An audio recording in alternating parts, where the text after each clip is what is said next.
What a sad day. You feeling very sad about this? Because I am. I have to say, even though I think we felt it was coming, everyone guessed that was going to be the very sad news. The moment when it was announced, you had a sharp intake of breath. I did. I felt it. Yeah. I just felt really just a end of an era and shivers down the spine. And it is the end of an era, and it doesn't matter, left, right, rich, poor, north, south. Yeah. She has been a towering figure, a tiny little lady, a towering figure in our country, in our history, and I think in our hearts. And it doesn't matter, say what your politics are and your views on monarchy. She has transpired above this. She has transcended it. Right, and what's extraordinary is, we've still got coming out of a pandemic. There's a war raging in Ukraine. We've got this financial crisis. Prime Minister was supposed to be announcing this huge new energy policy today and so on. Everyone is talking about this. Everyone for this moment has moved to one subject, one human being. Nothing else at the moment is deemed to be as important as remembering and recognising the duty served by this woman. Isn't that amazing? It is, and as Julia was saying, it's everybody, regardless of, even if you're a monarchist or a Republican or whatever you are, everybody loves the Queen. Yeah. And you were talking about the American president. Yes. I mean, Trump was so effusive. I've never read a statement like that from Donald Trump. He was so effusive when he met her. He was absolutely he was bowled over by He was her. giddy. I saw him immediately afterwards. He saw her at Windsor Castle. He flew on Marine One, the helicopter, to Stansted Airport, and I was waiting on Air Force One to interview him. And he came in, he was giddy with excitement. It was like he'd met like a fan of a pop group who'd met their biggest thing. Except she's so much bigger than that, isn't she? The most famous woman in the world for decades. Not Kim Kardashian. Well, the most famous person in the world. I mean, there's nobody more famous. And the whole world knows who she is, and the whole world would have been on tenterhooks. And this is the thing. Her passing, it is the end of an era. And I'm watching your opener tonight, and really, really moving, and about how significant this is for the country, the Commonwealth, for everybody, because she is the only queen most of us have ever known. Well, Mick Jagger, who's not a spring chicken, for my whole life, Her Majesty Queen Elizabeth II has always been there. In my childhood, I can recall watching her wedding highlights on TV.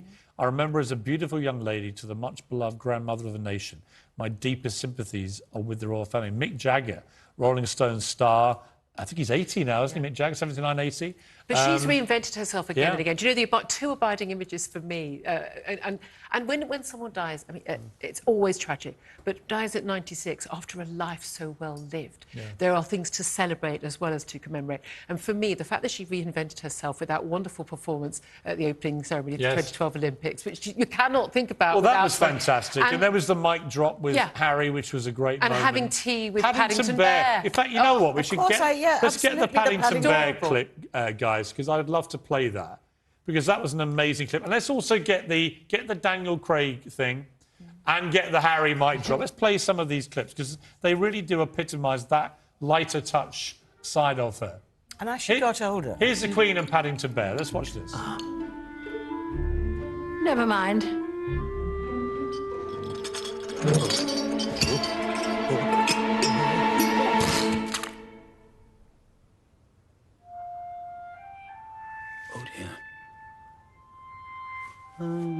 Perhaps you would like a marmalade sandwich.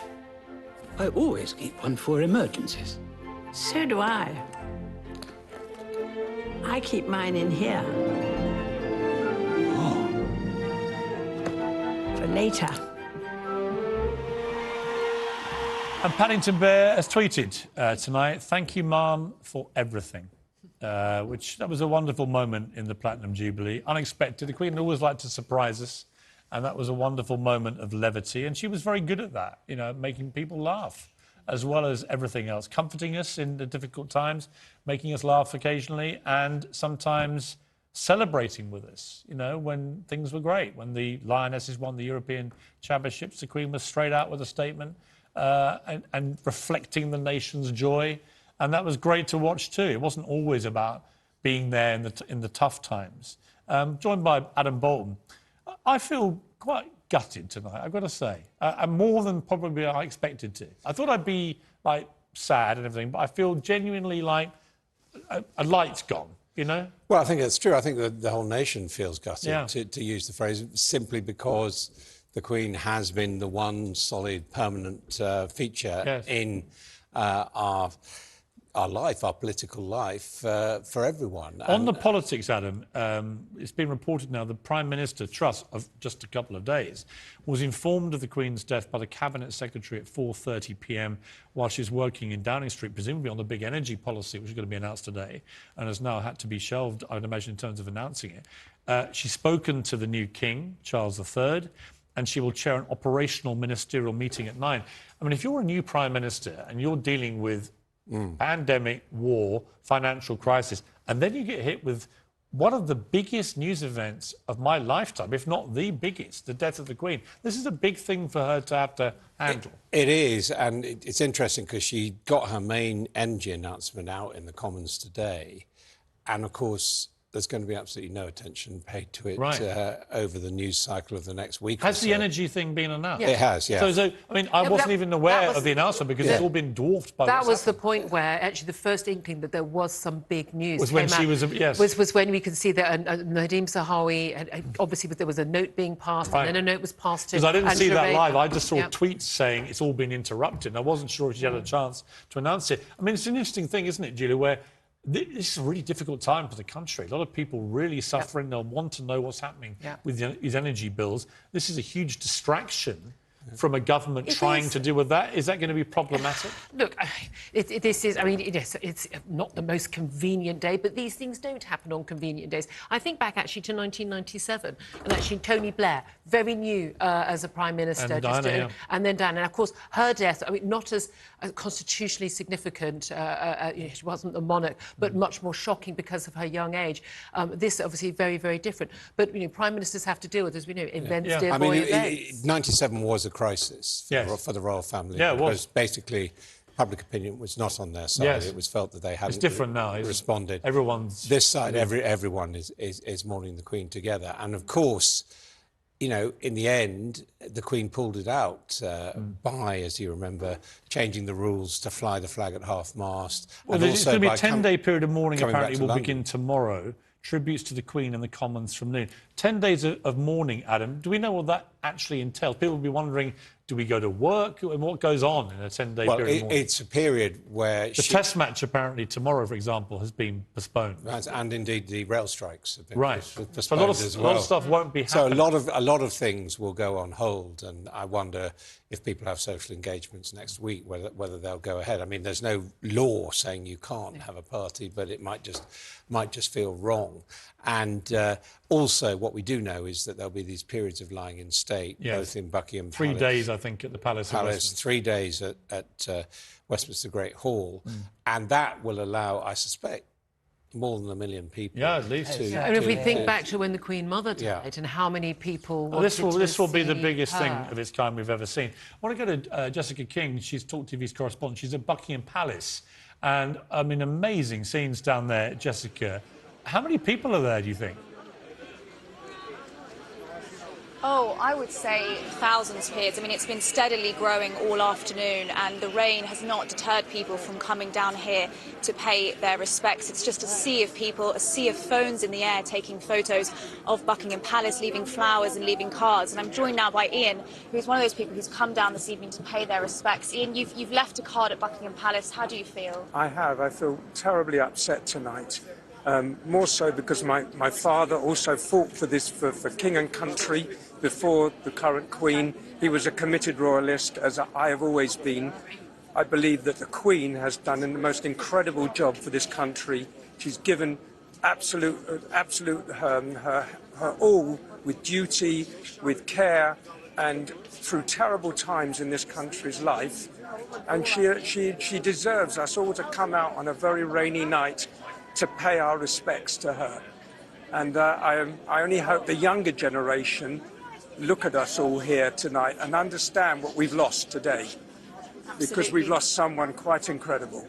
We have indeed. And have you been taking part? I mean, there's been lots of cheers. God save the Queen, God save the King. I mean, it's quite a strange atmosphere. It's sort of sad, but it's also sort of celebratory as well. Well, she's laid the foundations, as always, for a legacy for the new King to step into and I'm sure that he will do a wonderful job for King Charles III.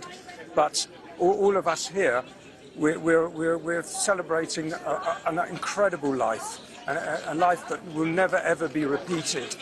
The longest-serving British monarch of our times, of any times, and I feel terrifically honoured to be invited to speak, and to say to everyone here, there's no words to say what we have lost tonight. She is an incredible, incredible character and represented the British people so magnificently over so many years. It is a very emotional night. I mean, are you surprised by the number of people that have come out, as you say, on this rainy evening? I mean, it's been steadily growing since we had the announcement, but it's absolutely packed here outside Buckingham Palace. I think it's wonderful, and even more so that it's such an awful evening tonight to see so many people here, and I'm thrilled, really thrilled, and I hope the next 10 days will show the British people coming out in greater and greater numbers to celebrate this wonderful person, this wonderful Queen and her life. Ian, thank you so much for talking Pleasure. to us here Pleasure. on talkTV. Very nice.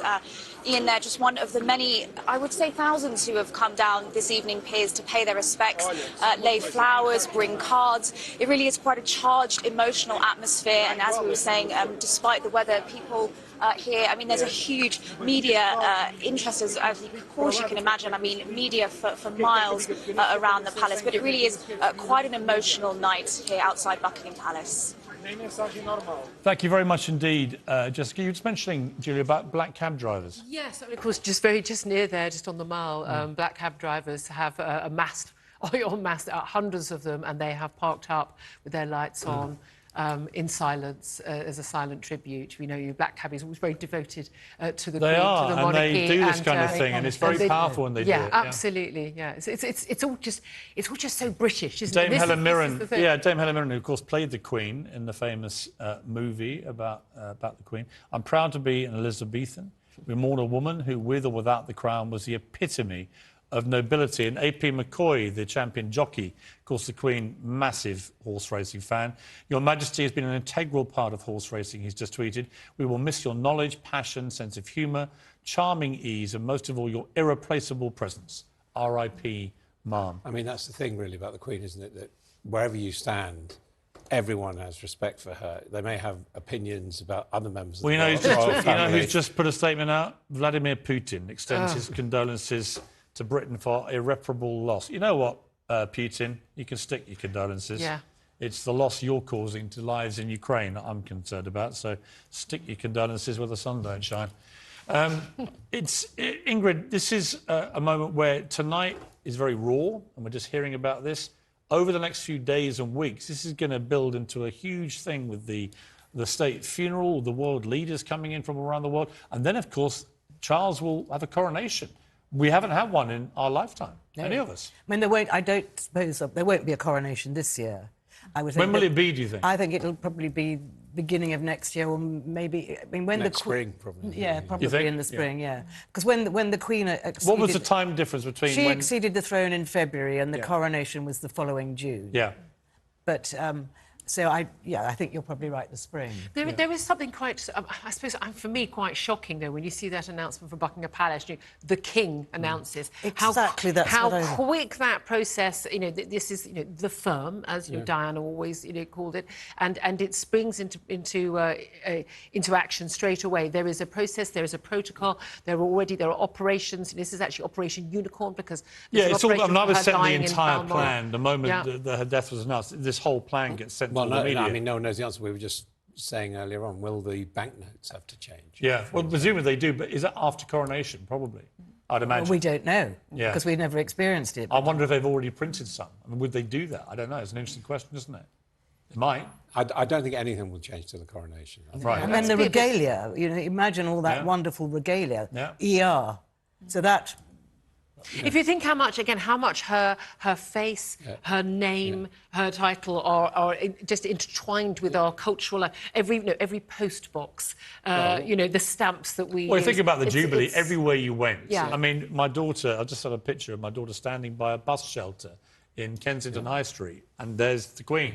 and she's just staring at it and it's just such a moving image. 10-year-old girl just really moved. They've gone to the Buckingham Palace to be part of it. Her and my wife, and I'm surprised they don't normally react like that to stuff, but I think it's really touched people. You know, this is like who was it? It's called the nation's grandmother. The nation's grandmother is quite an interesting term for her. I think but yes, she has been there. You know, you say the good times and the bad times, some wonderful celebrations, and the Platinum Jubilee was a wonderfully sort of warm moment, I think, for the nation. And my goodness, I thought we really needed that. Liam Gallagher from Oasis. I mean, this sums up my feelings. Gutted. Yeah. That's it. That's what he tweeted, and I think that sums up the mood of a lot of people. Yeah. It's just a gutting.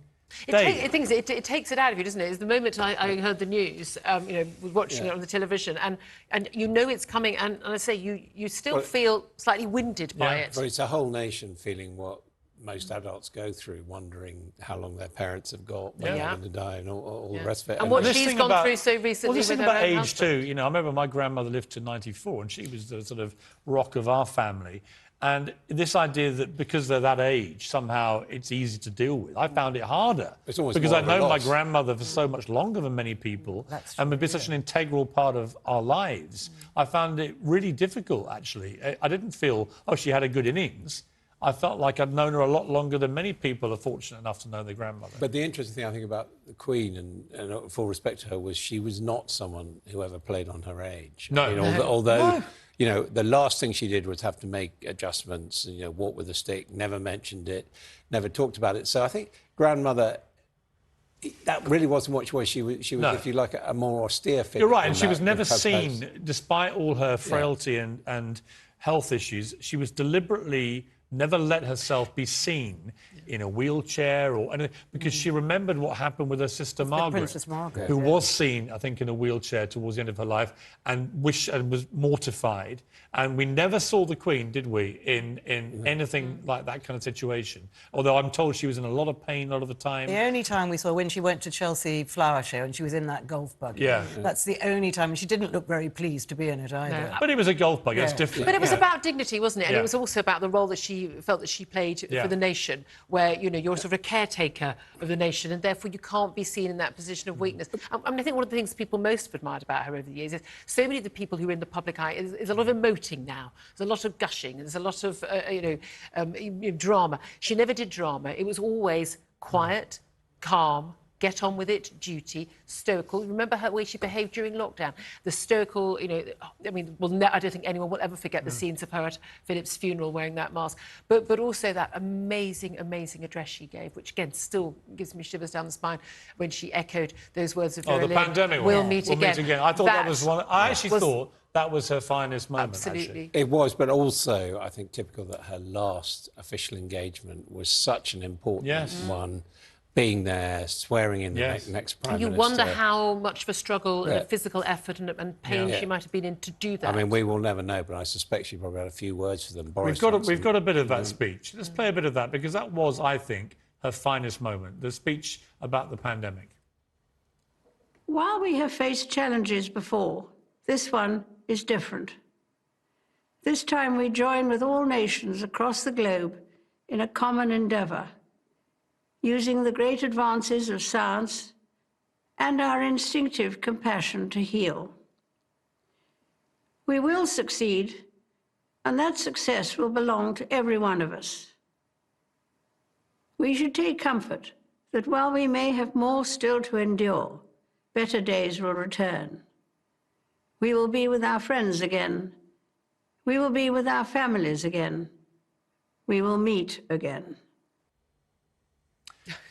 Her Majesty the Queen, it's... honestly... It is. It makes you want to tear up listening to that. I think it makes us all remember where we were. I remember what it meant to all of us at the time. This was a country in a grip of fear about an unknown virus killing thousands of people at rapid speed.